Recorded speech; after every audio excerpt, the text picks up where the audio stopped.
بیعت رضوان میں وعدہ کیا تھا، کس سے وعدہ کیا تھا؟ ان الذین یبایعونک انما یبایعون اللہ، انہوں نے اللہ کے ساتھ بیعت کی تھی، نبی کے ساتھ بیعت نہیں کی تھی، اللہ کے ساتھ بیعت کی تھی. کام مریں گے بھاگیں گے نہیں. اچھا یہ 2 ہفتے پہلے، 2 ہفتے کے بعد جب جنگ کا موقع آیا تو کیا ہوا؟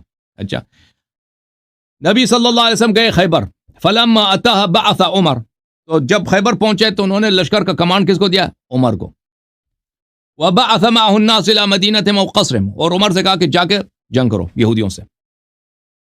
فلم قسم فقاتلوهم، یہودیوں نے حملہ کیا مسلمانوں پر. فلم يلبثوا، یہودیوں نے حملہ کیا ہے تو عمر صاحب جو آیا انہوں نے کوئی استقامت ہی نہیں کی. انہزموا عمر واصحاب، انہوں یہودیوں نے بگا دیا بھائی عمر کو اور عمر کے ساتھیوں کو بگا دیا. لقد كانوا عاهدوا الله من قبل لا يولون الادبار وكان عهد الله مسؤولا، ان لوگوں نے پہلے وعدہ کیا تھا اللہ سے عہد